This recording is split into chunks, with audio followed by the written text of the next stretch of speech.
This is Democracy Now!, democracynow.org, The War and Peace Report. I'm Amy Goodman. The 2024 Summer Olympics in Paris held its closing ceremony Sunday, with actor Tom Cruise jumping from the stadium roof and passing the baton to Los Angeles, which will host the next games in 2028. The mayor of Los Angeles was there, Karen Best, and she promised to try to make L.A. car-free for those Olympics.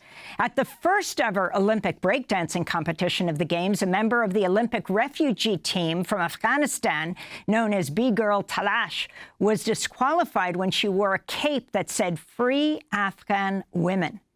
The International Olympic Committee also allowed France to ban hijab-wearing Olympians from France in what critics called a shameful moment. But the Games ended with the Dutch runner Sifan Hassan becoming a record-breaking Olympic marathon gold medalist and wearing a hijab during the ceremony when she accepted her medal.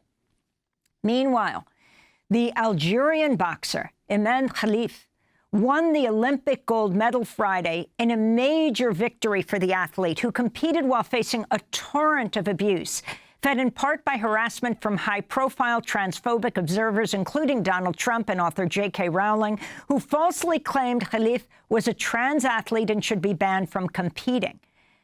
Khelif has since filed a legal complaint in France against online harassment. Her attorney posted on Instagram Friday, quote, "Imane Khelif has decided to lead a new fight, that of justice, dignity, and honor," unquote.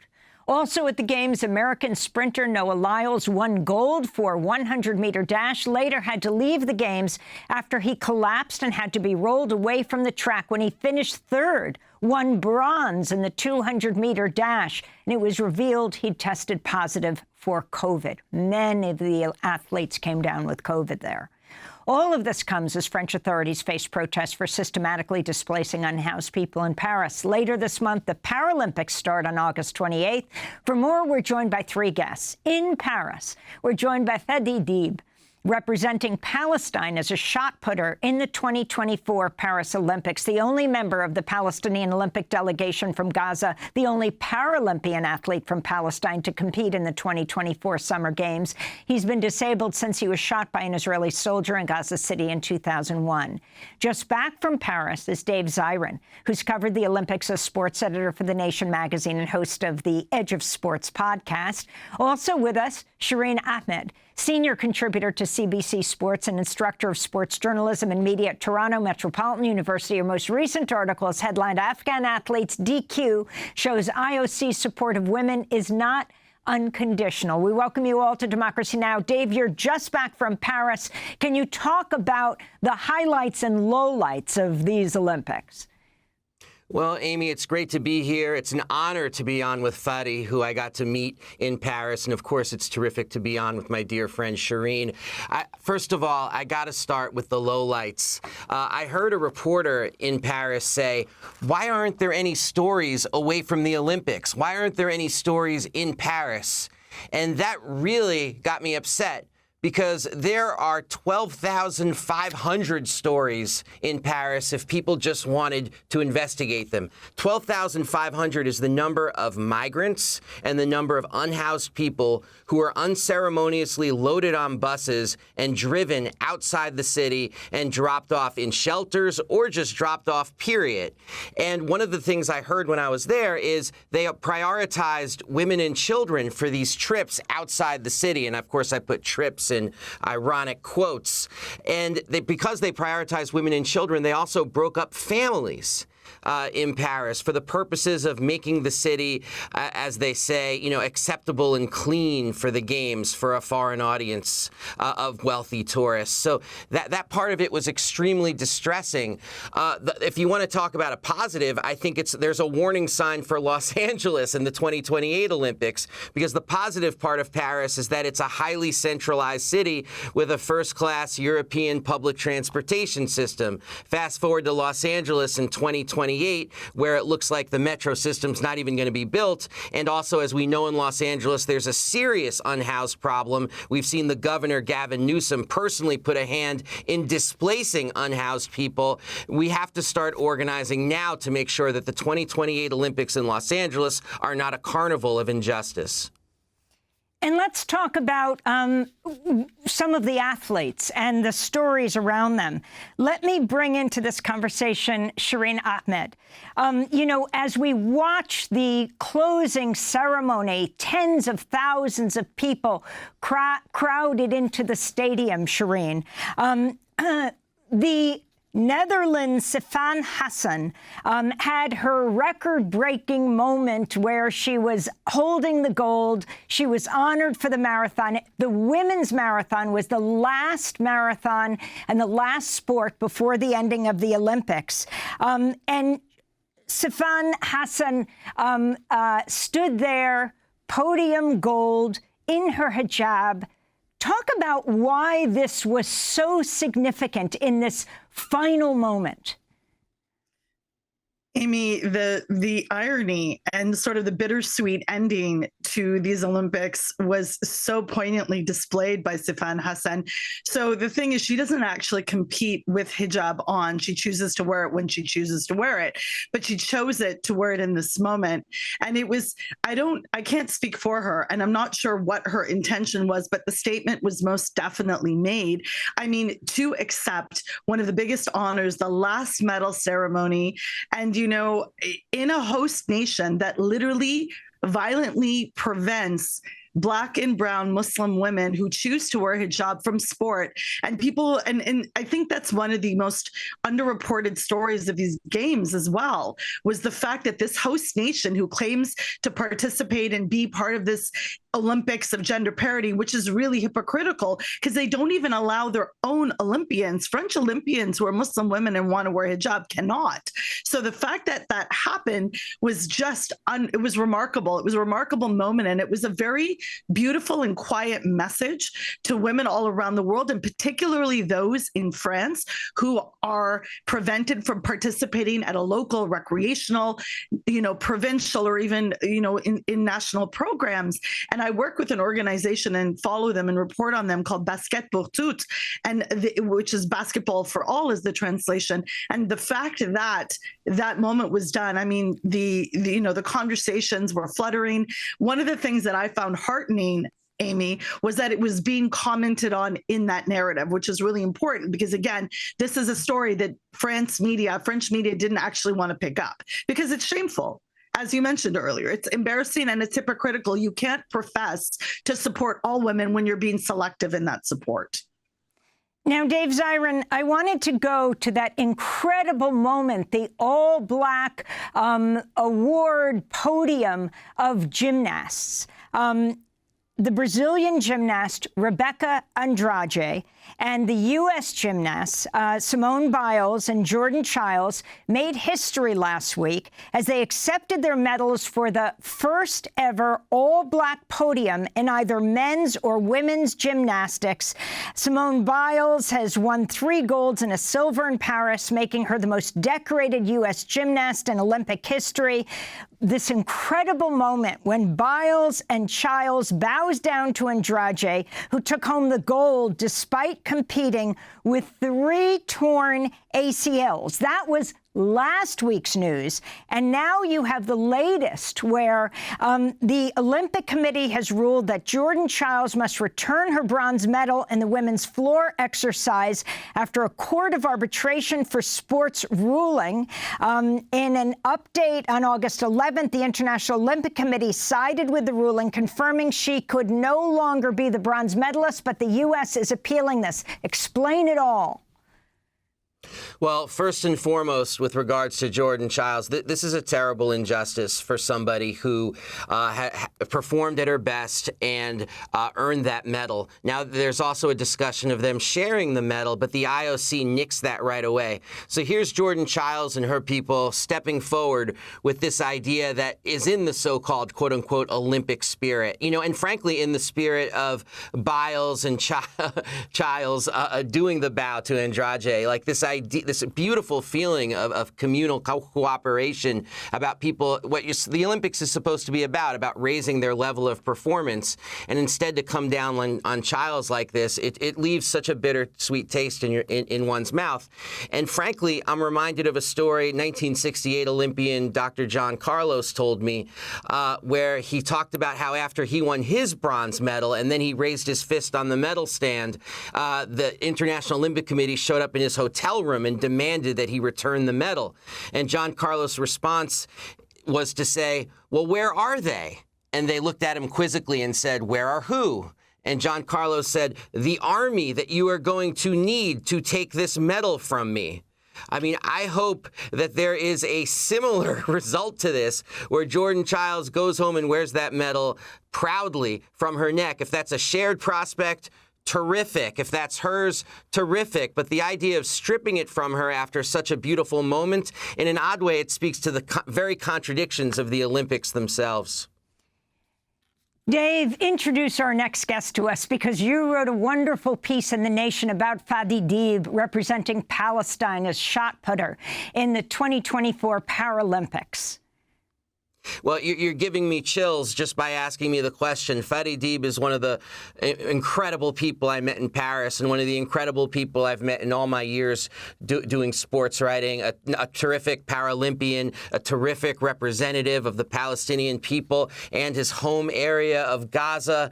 And I'd like to give the floor to him so his voice can be heard at the moment. So, Fadi, you have a split screen right now. Dave's back in Washington. You're there in Paris, where you're going to be competing in the next 2 weeks.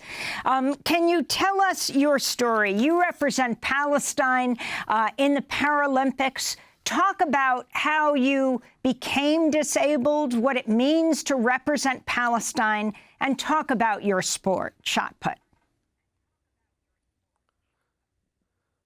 First of all, good evening for you, good evening for Dav, and it's my pleasure to be with you in one of the biggest show in the world, and to speak about my story, about my country, about Palestine. My name is Fadi Deeb. I'm as a Palestinian from Gaza Strip in the east of Gaza. My neighborhood is Shijaiya area in the east of Gaza. 2000, in the 4th of October 2001, I get my disability in the second intifada by I get shot in my back from the Israeli sniper. So this is what happened with me, and I get my disability from 2001 up to now. To be player and to compete in this competition for the Paris 2024, it's something like give me like too much responsibility to talk about my country, to show the people about Palestine. It's not just war, it's not just blood. There is life, there is hopes, there is goals, there is dreams. So I get a message. First of all, I want to raise my country flag here in Paris and to show the people we are still here. We're still in life. We have hopes, we have dreams, we have goals. And to send message for all of the world about our life as a players, as an athlete. Yeah. Fadi, can you talk about your family now in Gaza? I understand that you've lost a number of members of your family. It's a very hard situation to make a balance between my sport as an international player and one who is want to compete in the Paralympic Games. And at the same time, my family, all of my sisters, my brothers is still in Gaza Strip. To give you these feelings is very hard to focus about what I'm doing. As example, my family is look like now 4 groups to celebrate as a 4 groups, because if there is one group is attacked, still the second group and the third group is still in life. Because everyone, there is no safe place in Gaza Strip, and everyone is like a target for the killing machine. So what is happening now is like it's a genocide. It's not a war. It's like a genocide. My family, have a bad situation. The same of all of the Palestinians in Gaza Strip. I lose my brother in the 7th of December 2023, and two of my nephew also too, and for whole of my family member, I lose like more than like 17 person. So the situation is very hard. It's too much hard to focus about my sport, and my feelings and my heart is in my country, and what I'm watching in the news and hearing in the news about the blood, about bombed, about attacked. So everything's in Gaza Strip is like a target. So there is no difference between you as a sportman or like a doctor or engineering, or there is no difference between homes or hospital or anything. So just to be like have the nationality of as a Palestinian, so it's like a reason for the machine to be like a enemy and to attack you. So this is the situation in Gaza Strip now. According to Save the Children, more than 10 children per day in Gaza have lost one or both of their legs since Israel began its assault in October. Can you talk about the amputation crisis in this last minute we have, speaking to us from Paris? Normally, as we are in Gaza Strip, like 2,300,000 persons in Gaza Strip. So we talk about more than 120,000 people with disability. And in the last war and in the last genocide, what happened now in Gaza Strip, we talk about more than 10,000 new people with disability in the last genocide.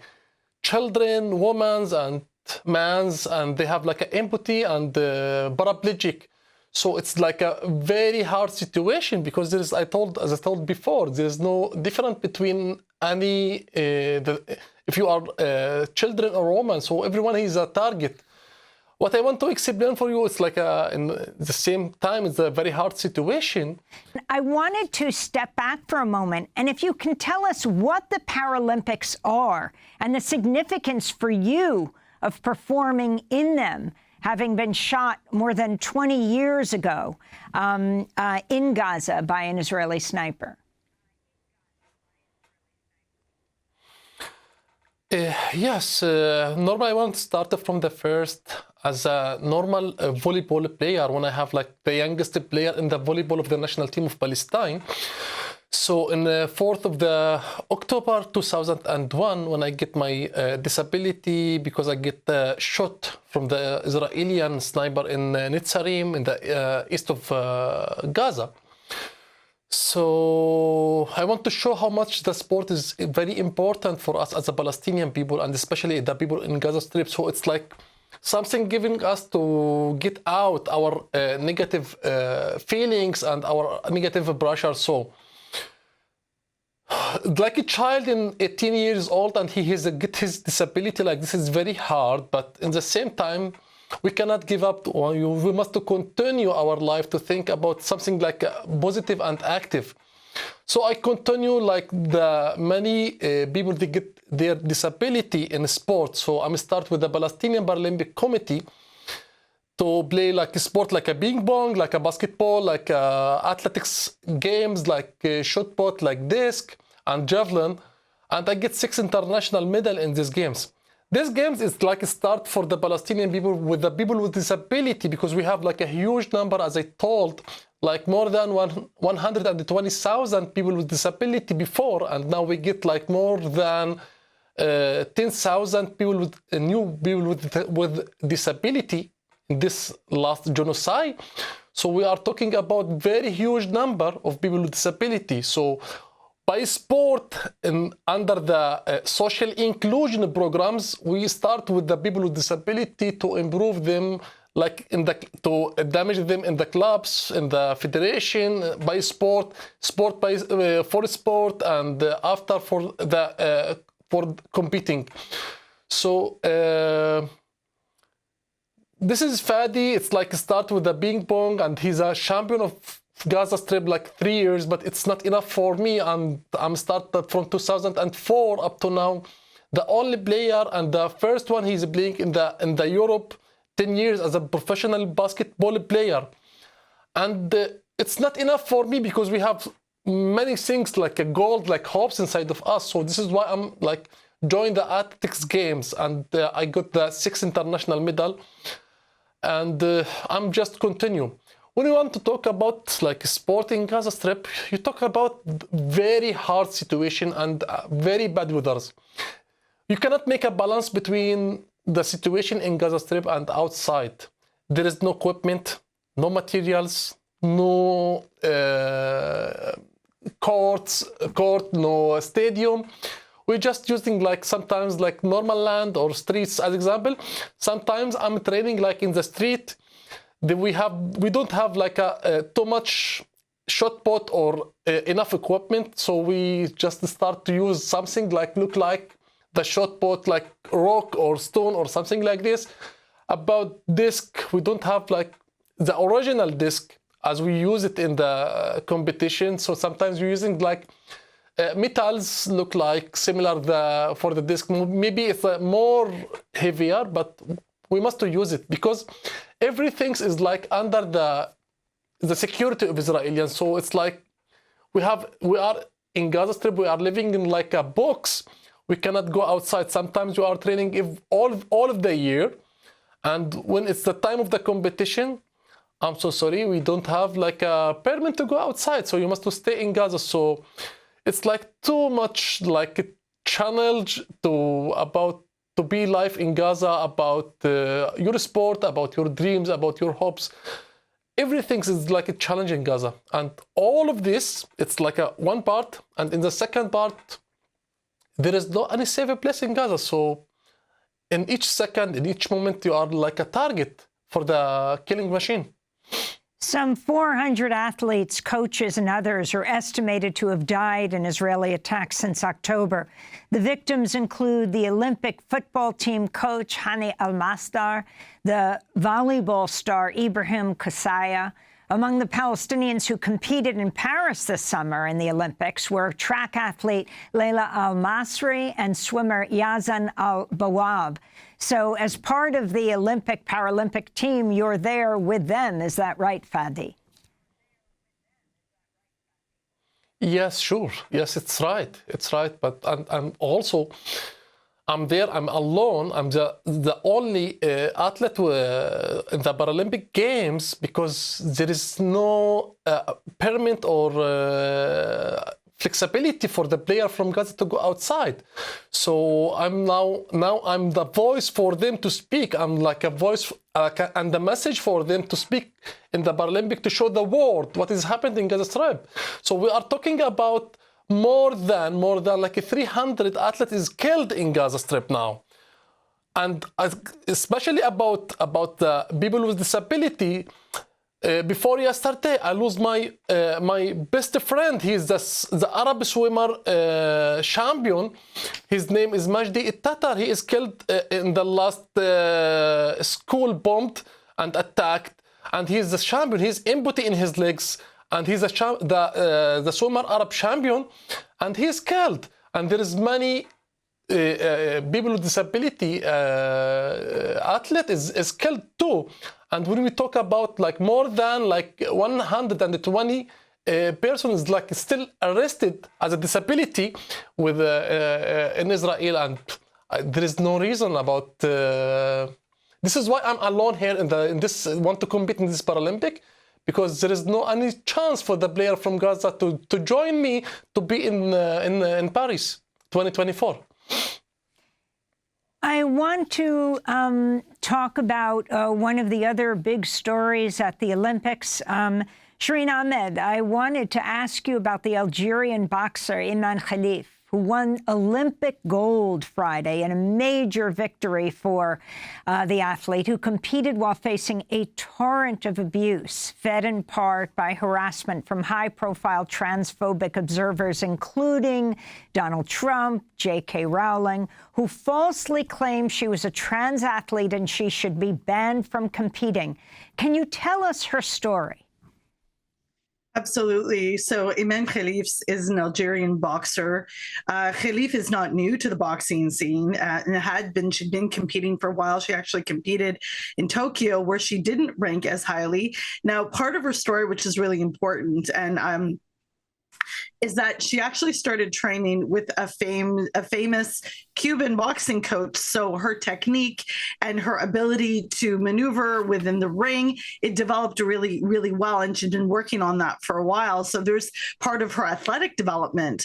But the reality is that after she beat an opponent in a previous bout, the IBA, the International Boxing Association, which used to be the governing body for this, right now they were suspended by the IOC. And they have to be really bad, Amy, if the IOC is going to suspend somebody. So basically, or an organization rather. So essentially, they flagged her with some unnamed test that she allegedly failed. And Lin Yu-ting, who also won gold, was subject to the same abuse. So you've got two racialized women who actually from Taiwan, Lin Yu-ting is from Taiwan. You've got two racialized women boxers who are being subject to this kind of abuse and harassment because they beat traditional, European models of beauty, what have you, which is what happened specifically with Khelif. When she beat Italian boxer Angela Carini, there was this massive uproar that Carini had to face a man. No, just because a woman doesn't look like what you think doesn't mean she's not a woman. That's the first issue.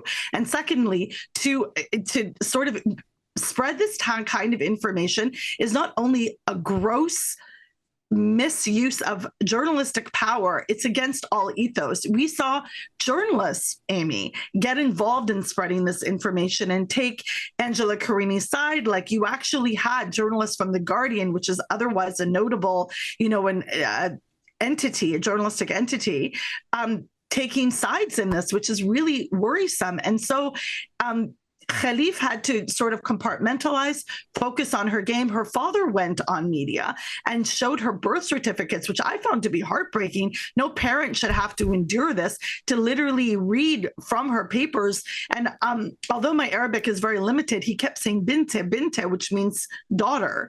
And that was so hard to watch, that a father had to go out there and justify the existence of his child. It was awful. A parent should be supporting their kids, cheering for them at this time, and instead having to defend their family integrity and his daughter's integrity as an athlete.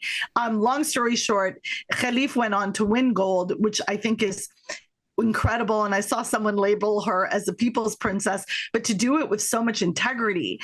She broke down in tears after the semifinal bout, which led her to advance to the gold medal rounds. And she really was, so moved emotionally because she must be exhausted, not just from the physicality of her sport, but to be accused of being something you're not, particularly when, first of all, there's absolutely nothing wrong with being a trans woman and an athlete. And I want to make that clear. But when there is so much hateful, toxic rhetoric around that, it uglies the situation even more and adds a layer to complexity.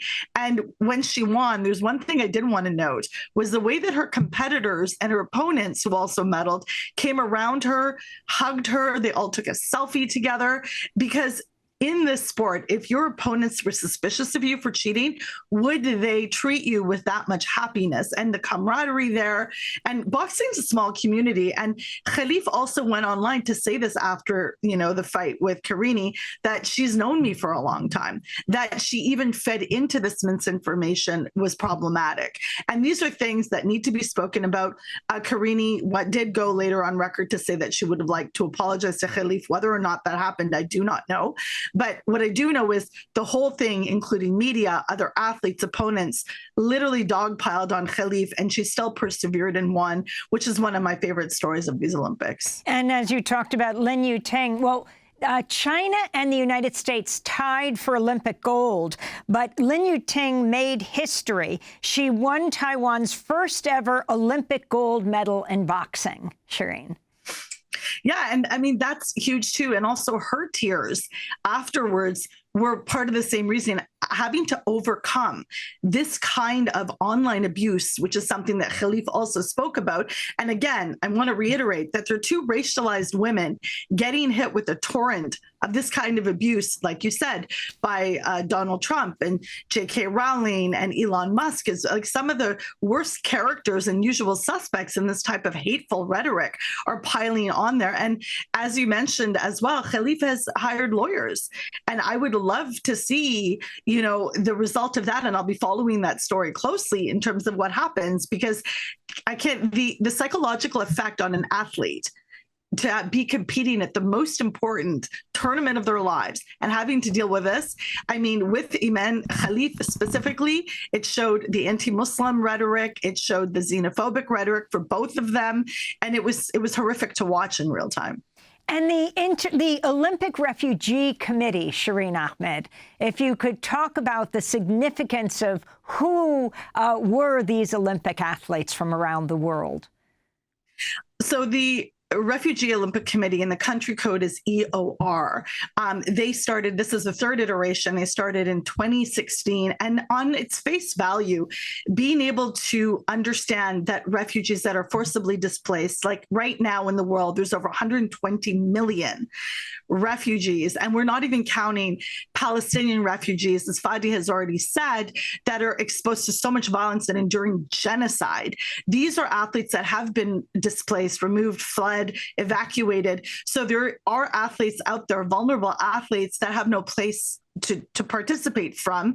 And in this case of Afghanistan, when the Afghan in Taliban regime took over in 2021, a lot of women athletes, all of them, lost their opportunity to compete. So in this year's Refugee Olympic team, you see quite a few Afghan women, which is really important. So on its face, the EOR seems like a good opportunity, but the problem happens when they specifically state there can be no political messaging. So you have athletes that are refugees, and in this case of the B girl, the breaker, Talash, who is literally has fled Afghanistan because she can't compete in breakdancing in her home country. She loves her country, but she cannot participate under the regime.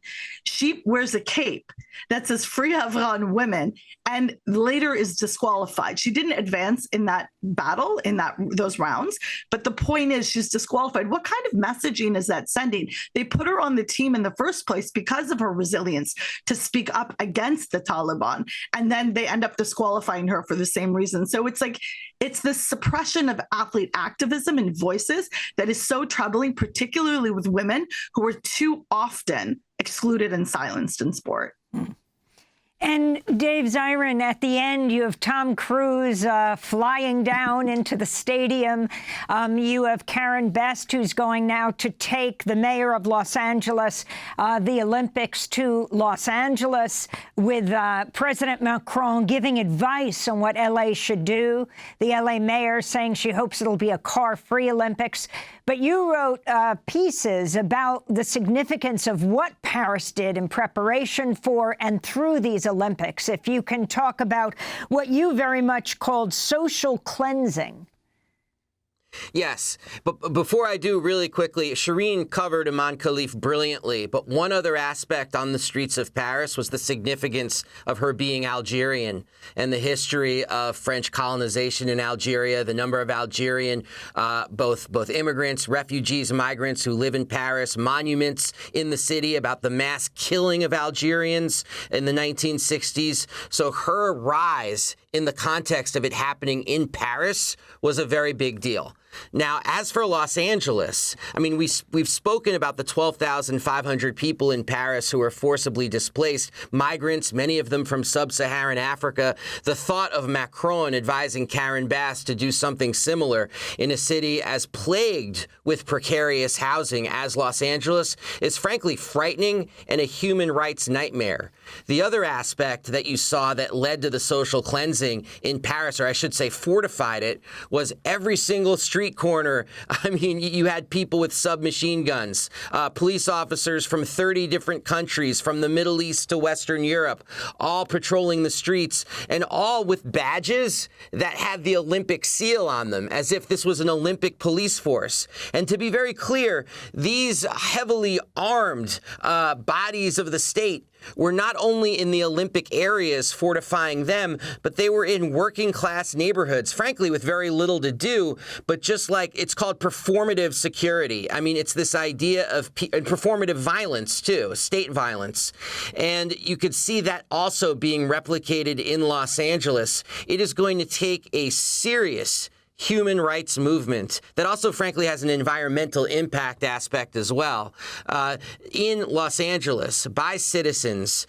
If there is going to be an Olympics, that is just not a human rights nightmare for all the people in Southern California. Dave, I wanted to go to a different issue, to the U.S. track athlete Sha'Carri Richardson, who won gold after being barred from the last Olympics when she tested positive for marijuana, which is a legal substance in Oregon, where she took it. Meanwhile, a Dutch volleyball player, a white man who was convicted of raping a 12-year-old girl, was allowed to compete this year. Can you talk about this? Well, that was also something that was discussed very much in Paris itself, particularly with regards not just to Sha'Carri Richardson, but to Imane Khelif, and the idea of who generates outrage and which outrage does the International Olympic Committee and their various media minions brush under the rug. But it got out there, the Dutch volleyball player, his horrific history, and he was booed, and people were actually visibly upset that he was there. But then where was the light shined by the international media on two women of color who were boxing, on Sha'Carri Richardson, who got all the haters to shut their mouths? It really was writ large about the way that all the talk about the Olympic spirit, the Olympic charter, the Olympic truce, it comes up against the harsh realities of racism, sexism, homophobia, transphobia, state violence, and all of the things that are needed as a prerequisite for hosting an Olympic Games. And I want to repeat, in a lot of ways, Paris is perfect for hosting these Olympic Games because it's highly centralized, because it has mass transit. The thought of all the injustices of Paris being transposed onto Los Angeles, I mean, this is going to be something that we are going to have to follow for the next 4 years, and not only when the Olympics come to town. Dave Zirin, I want to thank you for being with us, sports editor at The Nation magazine. Shireen Ahmed, senior contributor to CBC Sports, speaking to us from Prince Edward Island. CBC is the Canadian Broadcasting Corporation. And Fadi Deeb, representing Palestine as a shot putter in the 2024 Paralympics, the only member of the Palestinian Olympic delegation from Gaza, speaking to us from Paris. To see part one of our conversation, go to democracynow.org. I'm Amy Goodman. Thanks so much for joining us.